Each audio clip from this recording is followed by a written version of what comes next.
So we take a look at our customer form, and you can see that down here you put in your two subforms on the tab object.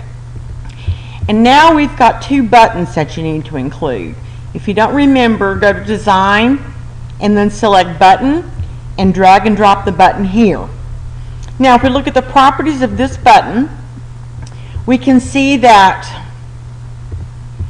the name of the button is Customer Schedule Report, and then under Caption we change it from whatever button number it gave you to Print Customer Reservation Schedule. So the caption is what you change for it to be named correctly.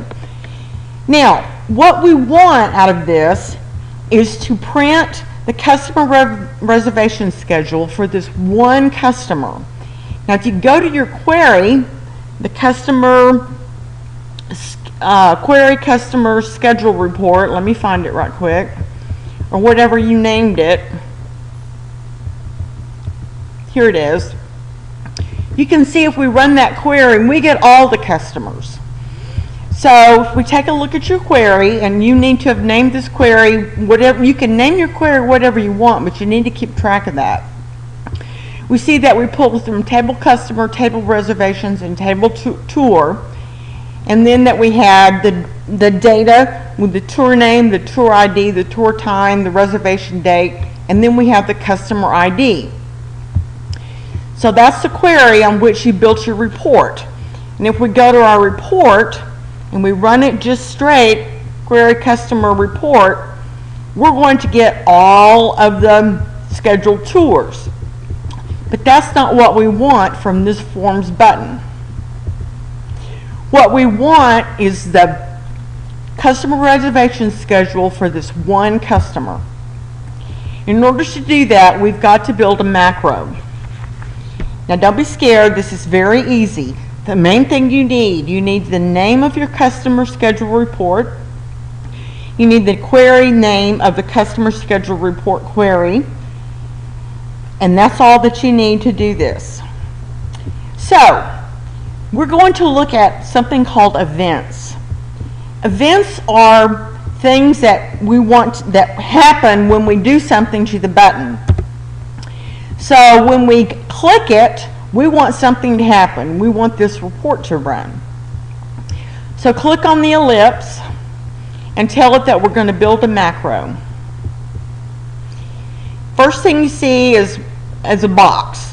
The drop down shows you all the things that we could do. What we want to do is open a report. The next thing we need to know then is our report name.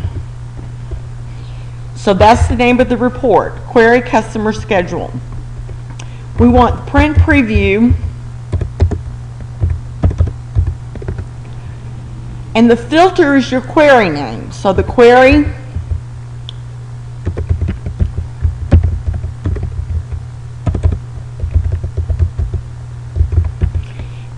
these things are important. What you named your report has to be here, and what you named your query has to be here.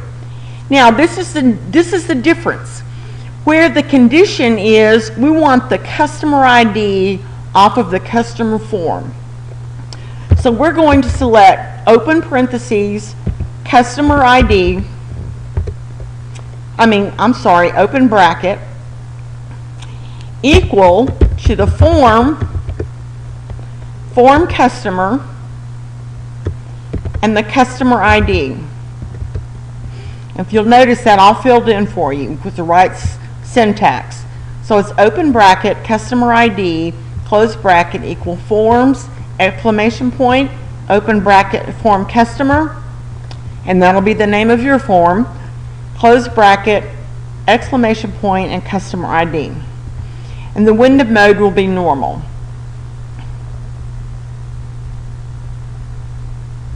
So when we close this, we save it, and we see that we have an embedded macro that's going to happen on click. So we have used a click event. So we look at our form view, and we're taking a look at Johnny Rodman.